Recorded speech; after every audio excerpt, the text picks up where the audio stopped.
नमस्कार। आज हम लोग एक नए विषय पे चर्चा करेंगे जिसको हम सीखने का प्राचीन अनुबंधन सिद्धांत कहते हैं। तो इसके बारे में अगर हम थोड़ा जान लेते हैं, इसके अगर हम देखें तो कई नाम हैं। प्राचीन अनुबंधन सिद्धांत के कई नाम हैं। परीक्षाओं में कई बार इनके अलग अलग नामों से प्रश्न पूछा जाता है, तो हमें संदेह न हो इसके संदर्भ में हमें जानना होगा कि यह जो सिद्धांत है यह पावलोव ने दिया था और इस पावलोव के इस सिद्धांत को अलग अलग नामों से हम जानते हैं। अगर हम बात करें तो अनुकूलित अनुक्रिया का, यहाँ पे देखेंगे अनुकूलित अनुक्रिया का सिद्धांत, या इसको दूसरे नाम क्लासिकल अनुबंधन सिद्धांत, या इसका तीसरा नाम अगर हम देखें प्राचीन अनुबंधन सिद्धांत। तो इसके कई नाम हैं, चाहे प्राचीन अनुबंधन हो, क्लासिकल अनुबंधन सिद्धांत हो, चाहे अनुकूलित अनुक्रिया का सिद्धांत हो। ये सभी जो सिद्धांत हैं, इसके जो प्रणेता हैं, इसको जो देने वाले हैं, उनका नाम इवान पी पावलोव है, जो एक रूसी शरीर वैज्ञानिक थे। और उन्होंने जब वो शरीर वैज्ञानिक के रूप में कार्य कर रहे थे तो वो एक अध्ययन कर रहे थे। अध्ययन का जो विषय था पाचन क्रिया के दैहिकी का अध्ययन, और इन्हीं अध्ययन पे, पाचन क्रिया की दैहिकी का अध्ययन के ऊपर ही पावलोव को 1904 में नोबेल पुरस्कार प्रदान किया गया था। तो वो जो ईयर था, जो वर्ष था, वो 1904 था। तो यहाँ पे हम जो चर्चा करेंगे वह इस पावलोव का जो सिद्धांत है, चाहे वो अनुकूलित अनुक्रिया के रूप में हो, क्लासिकल अनुबंधन के सिद्धांत के रूप में हो, या प्राचीन अनुबंधन, तो इस सिद्धांत को हम विस्तृत चर्चा करेंगे कि यह सिद्धांत में उन्होंने सीखने के बारे में क्या कहा है। तो सबसे पहले अगर हम बात करें तो जो अधिगम का जो अध्ययन सर्वप्रथम इवान पी पावलोव द्वारा किया गया।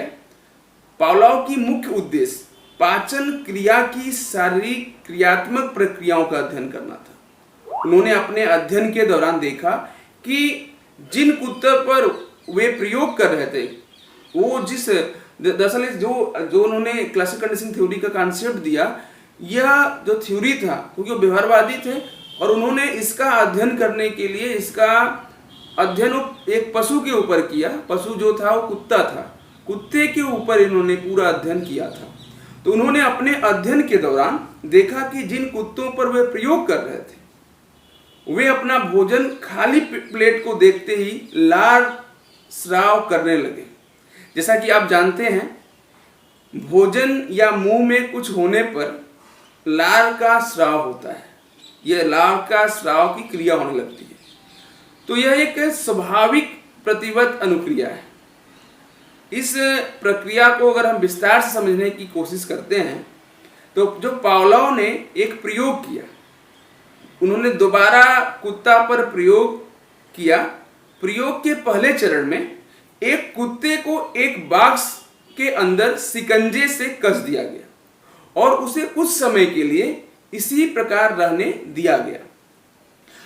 इस कुछ समय के बाद वह कुत्ता, क्योंकि भूखा था और उसको भोजन की आवश्यकता थी, तो उन्होंने कुत्ते के मुंह को, जो गला था, जो गले में जो लार की स्राव की नली थी, उस लार की स्राव की नली में एक शल्य क्रिया आप कह सकते हैं, ऑपरेशन के द्वारा वो नली के फिट कर दिया गया और वो एक नली को एक डब्बे से जोड़ दिया गया एक गिलास में, कि वो लार कितना इकट्ठा हो रहा है, इसको देखने के लिए उन्होंने उसको कर दिया।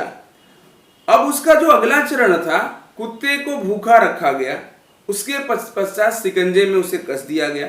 नली का एक सिरा जो जबड़े में और दूसरे शीशे के जार में रखा हुआ था, जहां वो पानी, जो लार बहकर उस नली से निकल के उस जार में जा रही थी, तो उसके दौरान कुत्ते को भोजन करने दिया गया। अगले कुछ दिनों तक उसे हर बार घंटी की ध्वनि के बाद मांस चूर्ण प्रदान किया गया, भोजन प्रदान किया गया।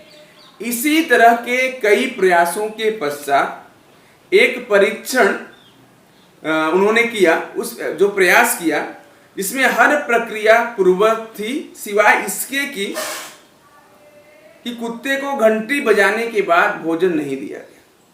कुत्ता मांसचूर्ण प्राप्ति की आशा में घंटी की ध्वनि सुनने के बाद लार टपकाता रहा। जो आपने देखा कि जब उन्होंने पहले क्या किया कि एक भूखा कुत्ते को बांध के रखा और उसके जो लार की ग्रंथि थी उसको जोड़कर एक पाइप से उस लार को इकट्ठा करने के लिए एक जार से जोड़ दिया, और पहले उन्होंने कुत्ते को भोजन दिया।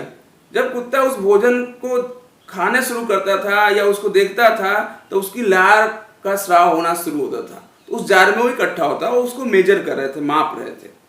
फिर उन्होंने उस भोजन, इस प्रक्रिया को भोजन 2-3 दिन तक उसको दिया। उसके बाद उन्होंने एक नया प्रयोग किया कि एक घंटी बजाया, फिर वो भोजन दिया, और वह फिर कुत्ते का लार, लेकिन शुरुआत में जो कुत्ता था उसका लार का स्राव केवल भोजन देखने के बाद ही मिलता था। तो ये एक तरह से जो घंटी था उस समय तटस्थ उद्दीपक के रूप में था, उसका कोई प्रभाव उस पर नहीं था। जब तक भोजन उस समय नहीं मिलता था तब तक वो लार कुत्ते में नहीं आता था। लेकिन कुछ समय के पश्चात यह प्रक्रिया यह हो गया कि जो लार का बहना था वह केवल घंटी जब बजाई जाती थी, कुछ समय बाद घंटी बजते ही उतना ही लार उस जार में इकट्ठा होने लगा। तो ये एक तरह से उन्होंने देखा कि जो भोजन देखकर कुत्ता को लार बनता था वह घंटी की आवाज से ही लार बनना शुरू हुआ। फिर उन्होंने इसके बाद उन्होंने क्या किया कि घंटी बजने के बाद कुछ समय बाद उन्होंने एक और प्रयोग किया कि घंटी बजी, और घंटी बजने के बाद उन्होंने भोजन नहीं दिया, लेकिन कुत्ते में वो लार आ रहा था। घंटी के साथ भोजन का संबंध था, इसलिए लार आ रहा था।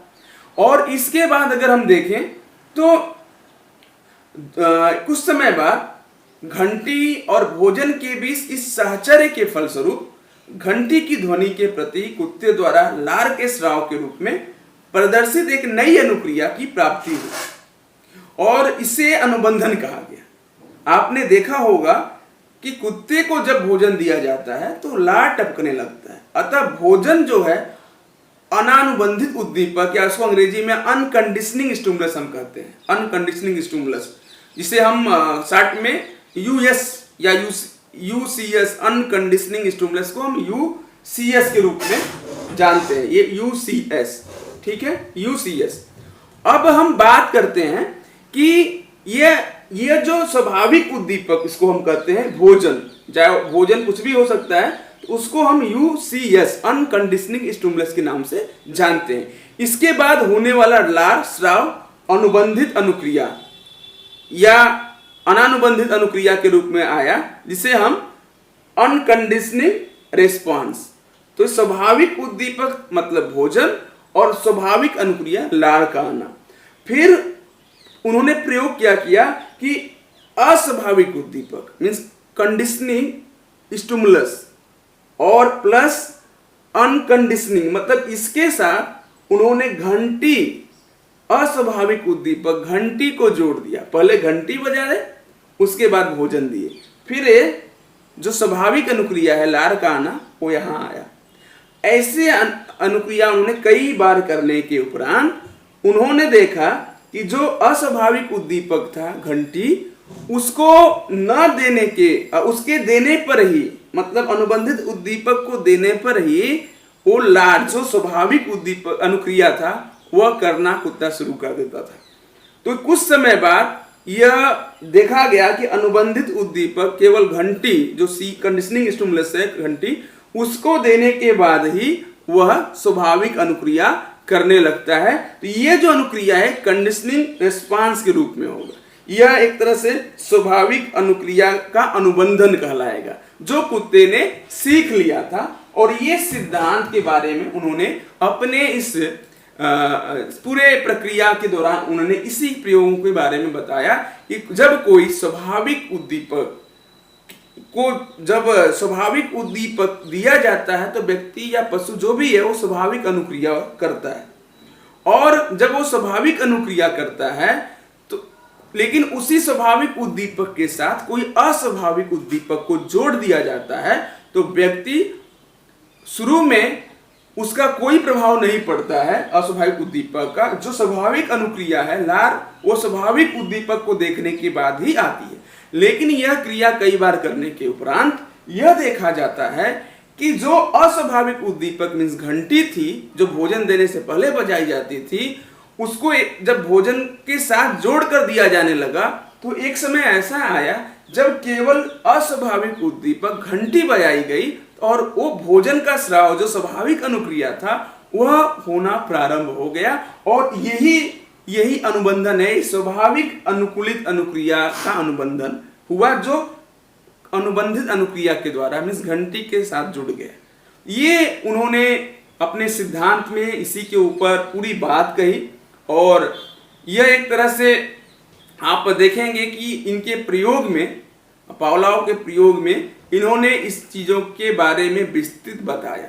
और यही इनका पूरी तरह से हम कह सकते हैं कि इनका यही प्रयोग था, जिनको हम लोग समझ पाए कि उनका सिद्धांत क्या था।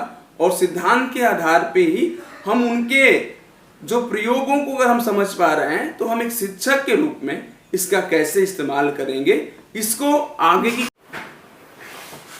तो हम लोग जो क्लासिकल अनुबंधन का सिद्धांत के ऊपर चर्चा कर रहे थे, आगे चलकर जेबी वाटसन, जो आप लोग नाम जानते हैं जेबी वाटसन का, जेबी वाटसन महोदय ने भी इस पे प्रयोग करके इसको जानने की कोशिश किया था। तो उनकी जो बातें हैं, जो उन्होंने प्रयोग किया था जेबी वाटसन ने, वह एक तरह से पावलोव के इस प्रयोग के समर्थन में वाटसन, जेबी वाटसन और उनकी पत्नी रेनर, वाटसन एंड रेनर 1920 में अल्बर्ट नामक मानव शिशु के ऊपर प्रयोग किया और पाया कि मानव भी पशु के समान अनुबंधन द्वारा सीखता है। इस प्रकार के प्रयोग में जो शिशु था उसका नाम अल्बर्ट था, और अल्बर्ट के सामने एक सफेद चूहा लाया जाता था जिससे वह खेलना प्रारंभ कर देता था। एक बार खेलते समय अचानक कुछ तीव्र आवाज पैदा कर दी गई, जिससे वह लड़का जो अल्बर्ट था वह डर गया। फिर इस प्रक्रिया को अनेक बार दोहराया गया।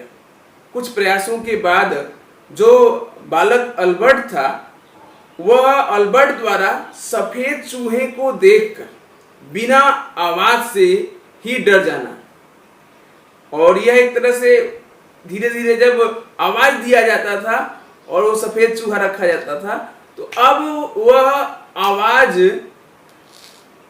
के बाद उस चूहे के साथ उसका कंडीशनिंग हो गया, अनुबंधन हो गया।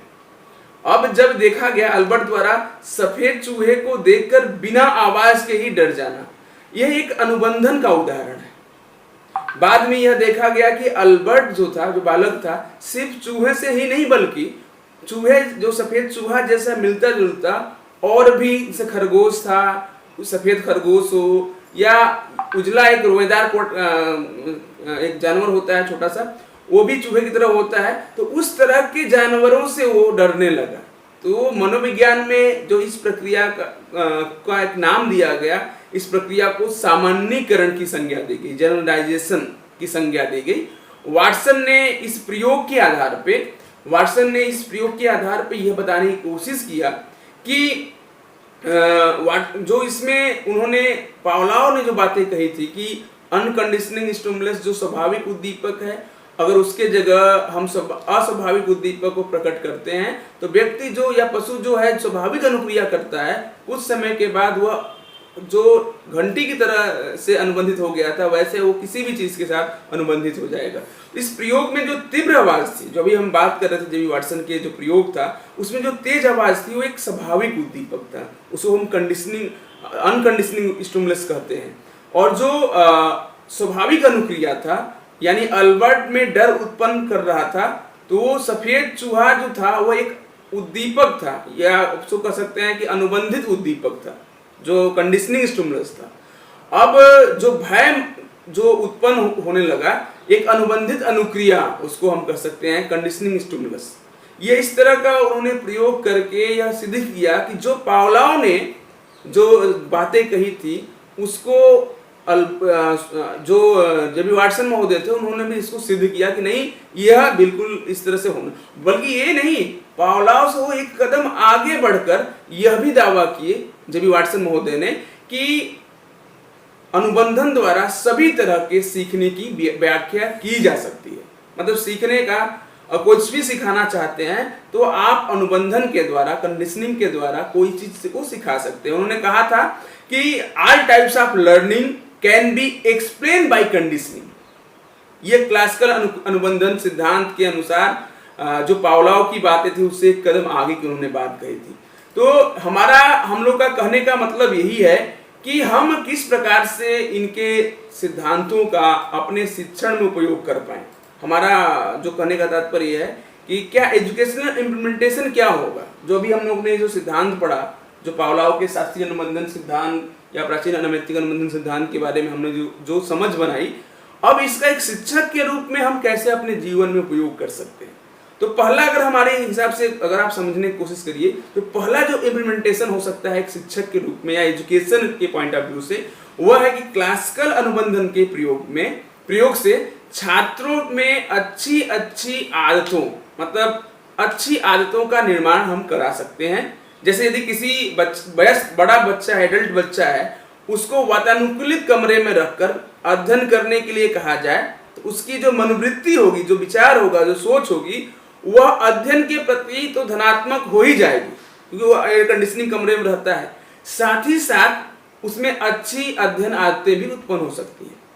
तो ये एक तरह से उनके सिद्धांत से हम समझ सकते हैं कि एक शिक्षक के रूप में या आप शिक्षा के क्षेत्र में कि आप जो बच्चों को जिस तरह का आप बनाना चाहते हैं, निर्माण करना चाहते हैं अच्छे आदतों का, तो आप इसके द्वारा आप इस तरह से उनको अनुबंधित करके सिखा सकते हैं। दूसरा, अगर हम इनके एजुकेशनल इम्प्लीमेंटेशन के ऊपर बात करें, शैक्षिक निहितार्थ के ऊपर बात करते हैं, तो छात्रों को उनकी बुरी आदतों से छुटकारा दिलाया जा सकता है। जो बालक के बुरी आदतें हैं उनको हम छुटकारा दिला सकते हैं इस क्लासिकल अनुबंधन के द्वारा। जैसे कुसंयोजित बालकों की चिंता, जो बच्चे एडजस्ट नहीं हो पाते हैं, जो थोड़ा सा परेशान रहते हैं, जो चिंता और डर के उनका जो अंदर होता है, उसको हम दूर कर सकते हैं। वे क्लास में फिर से एक समायोजित बालक के समान व्यवहार कर सकें, अपने शैक्षिक उपलब्धियों की प्राप्ति कर सकें। तो हम इस तरह से क्लासिकल अनुबंधन के सिद्धांत के द्वारा जो बच्चों की बुरी आदतें हैं उससे हम छुटकारा दिलाया जा सकता है। इस सिद्धांत का एक तरह से एजुकेशनल इम्प्लीमेंटेशन है। अगर हम बात करते हैं, कुछ मनोवैज्ञानिकों के और विचार हैं जो क्लासिकल अनुबंधन सिद्धांत की शैक्षिक दृष्टिकोण से कुछ कम हो जाती है, लेकिन कुछ सीमाएं हैं। उन्होंने कुछ, ये जो अभी हम कुछ बातें बताई, एक तरह से उनका कुछ गुण था जिसको हम एजुकेशनल इम्प्लीमेंटेशन में ले सकते हैं। और बहुत सारे मनोवैज्ञानिकों ने इनका कुछ लिमिटेशन भी बताए हैं। जैसे कुछ मनोवैज्ञानिकों का मत था कि क्लासिकल अनुबंधन के सिद्धांत द्वारा साधारण बुद्धि के बालकों के शिक्षण की व्याख्या तो हो जाती है, परंतु तीव्र बुद्धि या जो सुपरजीनियस विद्यार्थी हैं उनके शिक्षण की व्याख्या नहीं हो पाती। ये मतलब कुछ मनोवैज्ञानिकों का विचार है कि जो क्लासिकल अनुबंधन सिद्धांत है उसमें सामान्य बच्चों की तो बुद्धि का हम बढ़ा सकते हैं, उनकी शिक्षण की व्याख्या हम कर सकते हैं, लेकिन जो तीव्र बुद्धि के या जो जीनियस विद्यार्थी है उनके बुद्धि की व्याख्या उसमें नहीं हो पाती है। एक तरह से उन्होंने कहा क्योंकि इनका शिक्षण जो स्वरूप है, जो टीचिंग जो स्ट्रक्चर है वह बहुत सरल है, तो इस तरह से थोड़ा सा ये कुछ बुराई एक लिमिटेशन के रूप में इसको कुछ मनोवैज्ञानिकों ने बताया।